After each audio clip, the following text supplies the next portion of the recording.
Hello दोस्तों, नमस्कार। अभी की सबसे बड़ी खबर आ रही है। नए साल के दिन में, नए साल के मौके पर पाकिस्तानी आर्मी चीफ ने भारत के कश्मीर पर अत्याचारी शासन से मिलेगी आजादी जैसा दिया है जहरीला बयान, जिसके बाद भारत ने क्या जवाब दिया दोस्तों, साथ ही साथ आपको बताएंगे। सेना के जवानों का एलओसी के गांव में न्यू ईयर सेलिब्रेशन, स्थानीय लोगों संग ली चाय की चुस्की, डांस कर उठाया लुफ्त, पूरे पाकिस्तान में मचा तहलका। जी हाँ, साथ ही साथ आपको आएंगे तो मोदी ही। जी हाँ, नए साल पर ब्रिटिश अखबार ने की बहुत बड़ी भविष्यवाणी, 2024 में बीजेपी लगाएगी हैट्रिक। साथ ही साथ दोस्तों आपको बताएंगे, जहां पर पाकिस्तान के चीफ जस्टिस के बेटे का सबसे बड़ा बयान पाकिस्तान हिंदुओं ने बनाई है। जी हाँ, सारी जानकारियां बताएंगे, बने रहेगा वीडियो अंत तक। लेकिन खबरों में आगे बढ़ने से पहले अगर आप भी अपने भारत देश का, भारतीय सेना का और भारत के प्रधानमंत्री नरेंद्र मोदी जी का दिल से समर्थन करते हैं, मानते कि मोदी है तो मुमकिन है, तो इस वीडियो को भी कर दीजिए लाइक, चैनल कर दीजिए सब्सक्राइब, बेल आइकन दबाइए, साथ ही कमेंट बॉक्स में लिख दीजिएगा जय हिंद। जी हाँ, और आप सभी को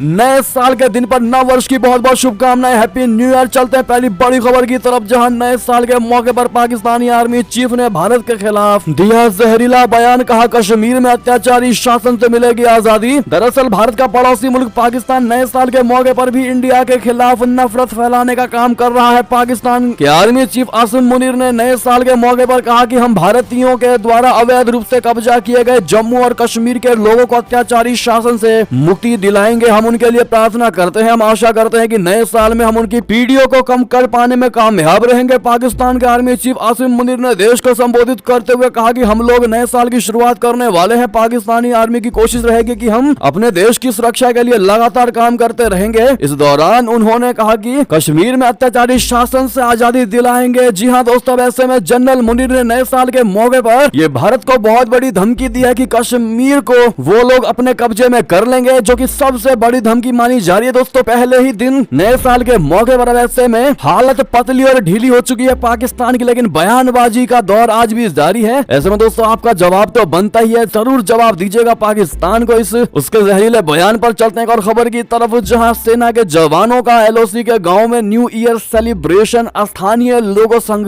ली चाय की चुस्की, डांस कर उठाया लुत्फ। जी हाँ, नए साल के पूर्व संध्या पर लोग जश्न में डूब रहे। रविवार 31 दिसंबर की आधी रात से नए साल की शुरुआत होने के साथ इसकी धूम पाकिस्तान बॉर्डर से लगी नियंत्रण रेखा पर भी देखी गई है। भारतीय सेना के जवानों ने स्थानीय लोगों के साथ मिलकर एलओसी से सटे गांव में उत्सव मनाया। देर रात नियंत्रण रेखा पोस्ट की सुरक्षा और गश्त पर लौटने से पहले जवानों ने स्थानीय लोगों के साथ गर्म चाय की चुस्की ली, साथ ही भोजन और डांस किया। सभी लोगों को नव वर्ष की शुभकामनाएं भी दी। जम्मू कश्मीर के उरी सेक्टर में एलओसी के पास बसे चुरुंडा गाँव में रविवार को कड़ाके की ठंड के दौरान करीब 4 बजे न्यू ईयर सेलिब्रेशन की शुरुआत हुई। उत्सव के दौरान सेना और ग्रामीणों ने एक दूसरे को आश्वस्त किया कि वे सुख दुख में एक साथ हैं। जब भी नागरिकों को कोई समस्या का सामना करना होता है तो सेना सबसे पहले आगे आती है। स्थानीय सामाजिक कार्यकर्ता लाल हसन कोहली ने कहा कि जरूरत के समय में नागरिक सैनिकों के साथ कंधे से कंधा मिलाकर खड़े हुए हैं। नए साल का जश्न कार्यक्रम सेना की ओर से ही आयोजित किया गया था। जी हाँ दोस्तों, ऐसे में एलओसी के इन गाँव में न्यू ईयर सेलिब्रेशन करके सेना ने जता दिया है कि ये लोग हमारे अपने लोग हैं, जो कि एक बहुत बड़ा मैसेज दोस्तों पाकिस्तान को दिया गया और पाकिस्तान में वाकई में आग लगनी तय है। अब ऐसे में आप भी दोस्तों अपने इंडियन आर्मी को happy new year Indian army कहना मत भूलिएगा। अगली खबर की बात करें, जहां पर नए साल पर ब्रिटिश अखबार ने कर दी इतनी बड़ी भविष्यवाणी की विपक्षियों के दिल में करंट दौड़ गया होगा। जी हाँ, कहा आएंगे तो मोदी ही 2024 में बीजेपी लगाएगी हैट्रिक। जी हाँ, चुनावी साल 2024 शुरू होते ही एक ब्रिटिश अखबार ने प्रधानमंत्री नरेंद्र मोदी के लगातार तीसरे कार्यकाल की भविष्यवाणी कर दी है। यूके स्थित अखबार दी गार्डियन में प्रकाशित एक कॉलम के अनुसार आगामी लोकसभा चुनाव में नरेंद्र मोदी जी और भाजपा के लिए लगातार तीसरा कार्यकाल लगभग अपरिहार्य प्रतीत होता है। लेखिका हन्ना एलिस पीटरसन ने अपने कॉलम में कहा कि 3 राज्यों में विधानसभा चुनाव में जीत की हैट्रिक के साथ साथ प्रधानमंत्री नरेंद्र मोदी की जबरदस्त लोकप्रियता और अयोध्या में राम मंदिर के उद्घाटन जैसे भावनात्मक मुद्दों के केंद्र में भाजपा के लिए लगातार तीसरा कार्यकाल मिलना लगभग अपरिहार्य बना दिया है। लेख के अनुसार भारत के मौजूदा राजनीतिक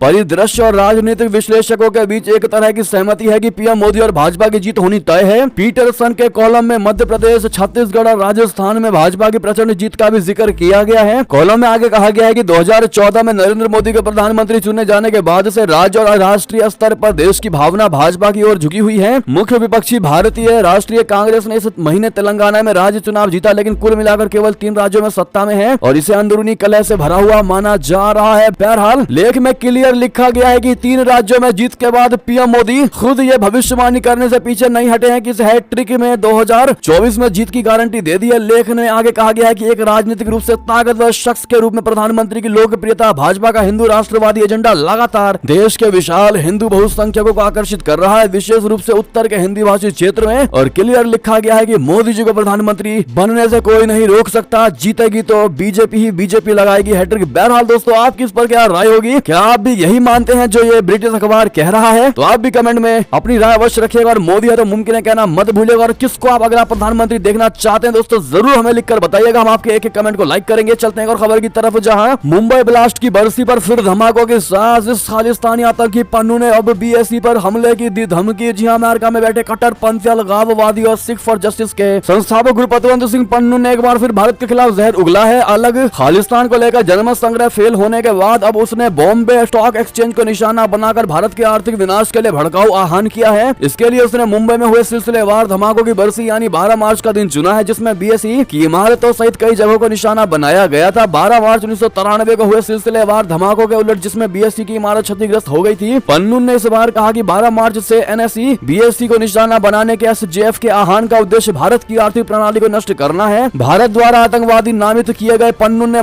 12 मार्च से पहले भारतीय स्टॉक को डंप करने और अमेरिकी स्टॉक खरीदने का आह्वान किया है। उसने उन बैंकों और कॉर्पोरेट्स की भी पहचान बताई है जो अंतर्राष्ट्रीय स्तर पर कारोबार करते हैं। पन्नू की इस धमकी को लेकर भारतीय खुफिया एजेंसी से जुड़े एक सूत्र ने न्यूज 18 को बताया कि जनमत संग्रह विफल होने के बाद वो पन्नू इस नए अभियान के जरिए पैसा कमाना चाहता है। वो विदेशी एजेंसियों के लिए काम करने वाला एक विदेशी एजेंट है जो अभिव्यक्ति की स्वतंत्रता के नाम पर उसकी रक्षा कर रही है। बहरहाल दोस्तों, पन्नू ने आज तक कितनी सारी धमकियां दी होंगी भारत को लेकर, लेकिन आज तक एक भी पॉसिबल नहीं कर पाया। अगर आप भी मानते हैं कि इनकी धमकियों को सिर्फ और सिर्फ गीदड़ भभकी माननी चाहिए तो अपनी राय अवश्य दीजिएगा दोस्तों। और बढ़ते अगली खबर की तरफ, जहां पाकिस्तान के पूर्व चीफ जस्टिस के बेटे का बड़ा बयान हो रहा वायरल। कहा हिंदुओं ने बनाई है पाकिस्तान। जी हां, भारत और पाकिस्तान का इतिहास काफी पुराना है। आजादी के वक्त बंटवारे से पहले दोनों मुल्क एक ही थे। हालांकि साल 1947 में आजादी के बाद दोनों देशों का बंटवारा हो गया। एक तरफ जहां पाकिस्तान की स्थापना इस्लामिक देश के तौर पर की गई तो वहीं दूसरी तरफ भारत एक सेक्युलर देश बन गया। आजादी के वक्त पाकिस्तान में हिंदुओं की जनसंख्या 20% थी, लेकिन समय बीतने के बाद यह घटकर 1% से भी कम आ गई है। इसी बीच एक video social media platform x पर काफी वायरल हो रहा है, जिसमें पाकिस्तान लाहौर के हाई कोर्ट के चीफ जस्टिस के बेटे ने दावा किया है कि पाकिस्तान को हिंदुओं ने बनाया है। लाहौर के हाई कोर्ट के चीफ जस्टिस के बेटे जावेद इकबाल ने नया दौर नाम के शो में दावा किया है कि पाकिस्तान को हिंदुओं ने बनाया है। हम इतने काबिल भी नहीं थे कि पाकिस्तान को बना सके। हमें इस बात पर खासा गौर करना चाहिए। हमारे अंदर किसी भी तरह की काबिलियत है ही नहीं कि कुछ भी हम तैयार कर सकें। जावेद इकबाल के वीडियो को एक्स पर अनटोल्ड पाकिस्तान के ट्विटर हैंडल से पोस्ट किया गया है, जैसा कि आप ट्वीट देख पा रहे होंगे। हालांकि हम इसकी वीडियो की पुष्टि नहीं करते हैं। बहरहाल दोस्तों, इस पर आपकी जो भी राय हो बताइएगा जरूर, लेकिन अब ठीक ठीक बातें भी पाकिस्तान से निकलकर सामने आने लगी है। मानते हैं कि नहीं, आप लोग बताइएगा जरूर। एक और खबर की ओर चलें, जहां श्रीलंका ने चीन को नए साल पर दिया तगड़ा झटका। चीनी जहाजों के श्रीलंकाई बंदरगाहों में प्रवेश पर 1 साल का लगा दिया बैन। जी हां, श्रीलंका ने चीन को नए साल पर दिया तगड़ा वाला झटका। चीनी रिसर्च जहाजों के श्रीलंकाई बंदरगाहों में प्रवेश पर 1 साल का बैन लगा दिया। इस मामले से जुड़े लोगों ने 31 दिसंबर यानी रविवार को बताया कि श्रीलंका ने इस बात की जानकारी भारत को दे दी है। उन्होंने कहा है कि अगले 1 साल के लिए किसी भी चीनी रिसर्च जहाजों को अपने बंदरगाहों पर रुकने या अपने विशेष आर्थिक क्षेत्र बोले तो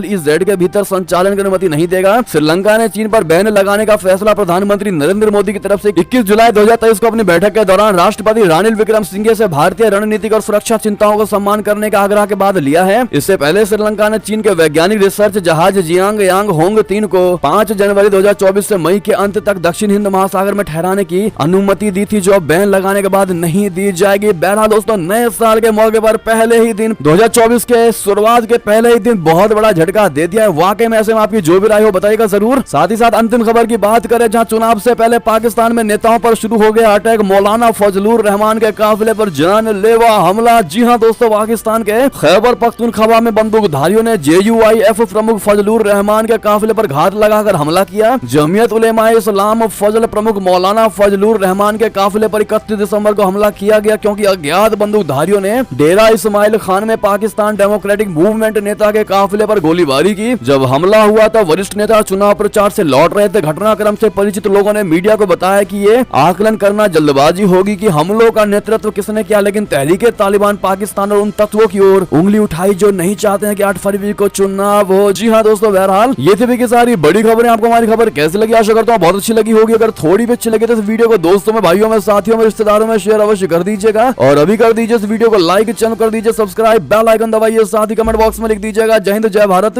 और यहाँ तक बने रहने के लिए आप सभी का बहुत बहुत धन्यवाद। और जाते जाते आप सभी को एक बार फिर से नए साल के मौके पर नव वर्ष की बहुत बहुत शुभकामनाएं। Happy new year. जय श्री राम।